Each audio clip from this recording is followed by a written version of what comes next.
Muchas gracias, profesor Fabián Hernández.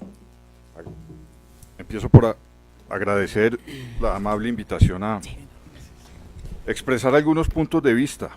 Voy a ser muy breve.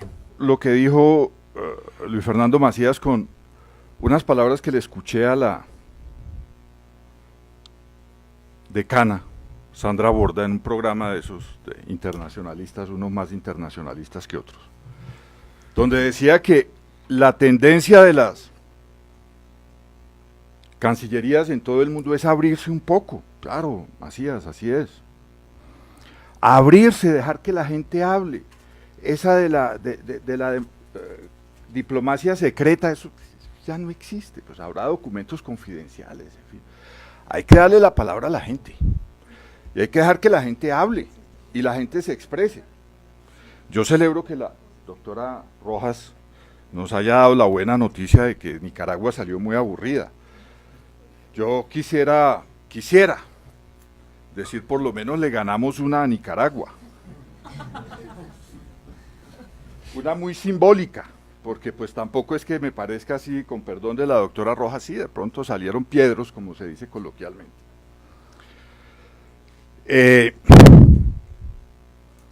Ojalá siguiéramos ganando, doctora Rojas, oye.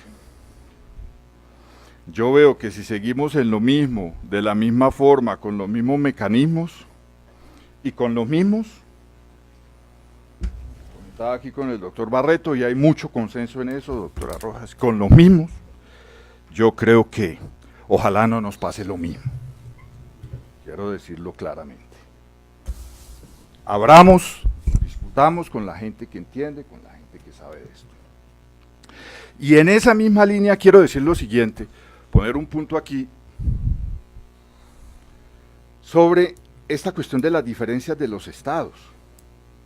La tendencia del derecho internacional hoy, al margen de esto del soft law y del hard law, que cada vez aparece como una distinción más tenue, más desdibujada, más borrada.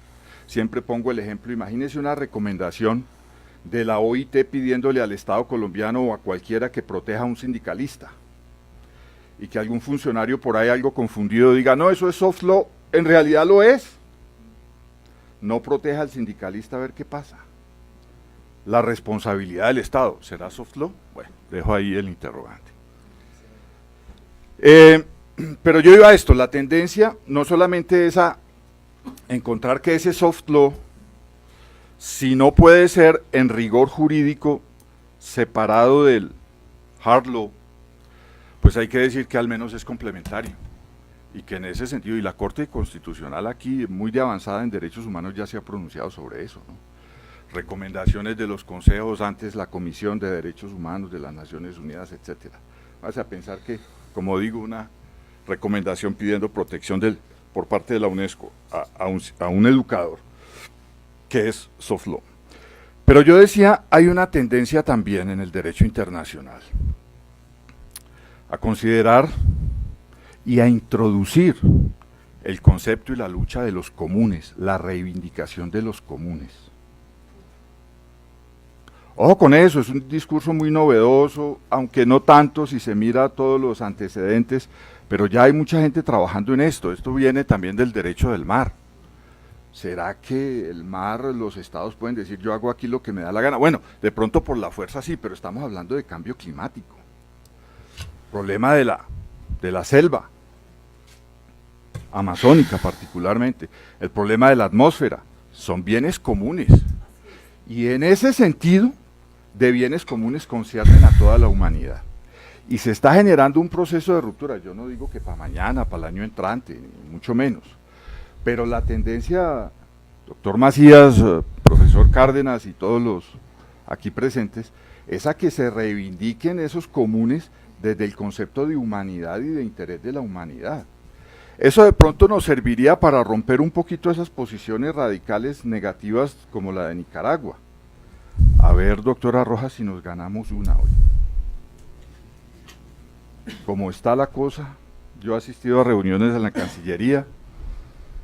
¿Cómo romper ese esquema, doctora Rojas? Se lo digo muy amablemente, muy respetuosamente. Yo sé que usted no es responsable en otros contextos, hay otras funcionarias de la Cancillería, gente joven, yo respeto. tengo hijos jóvenes, yo creo que todos debimos tener la oportunidad, ¿no?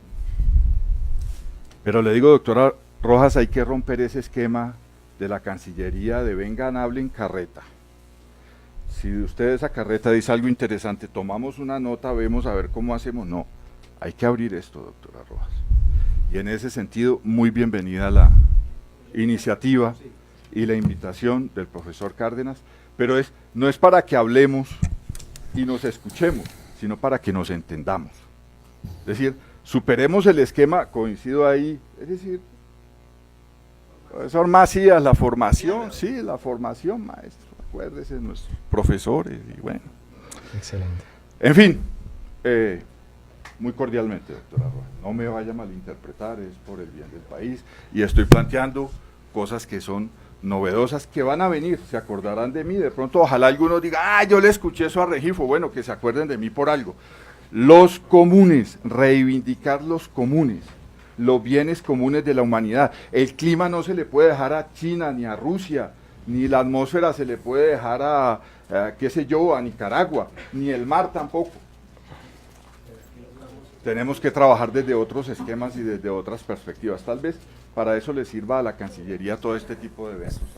No me muchas gracias, profesor Regifo, muy amable. Yo sé que yo también me tengo que ir, pero hay eso que dicen los bienes comunes es muy cierto. Mire, el problema es que estamos privatizando la atmósfera a través de los bonos de carbono. Eso hay que mirarlo con calma, y en Colombia lo hemos visto. Solamente pensamos que son agentes racionales que económicamente actúan, pero no hemos hecho ningún análisis jurídico. Y cuando usted coge Perú, Ecuador, resulta y pasa que el análisis empezó por lo jurídico para saber cuál es la naturaleza jurídica del carbono y de la atmósfera, un poco para mirar eso, y aquí se está dándole ya un precio a eso. Muchas gracias, doctor. Yo no sé si el doctor Patiño tenía un último comentario que quería hacer. Ya, gracias. ¿Quieres hacer un último cortísimo? Sí, muy rápido y creo que muy cortico. Gracias. Además, pues no soy ni internacionalista, ni abogado, y por supuesto ni experto en acuerdos de cambio climático. Mi poco conocimiento es un poco en temas territoriales y de estructura estatal y de ordenamiento territorial. Y creo que con lo que tú señalas de los enfoques bottom-up, yo solo hago 3 reflexiones frente al tema de la implementación de la política de cambio climático en Colombia.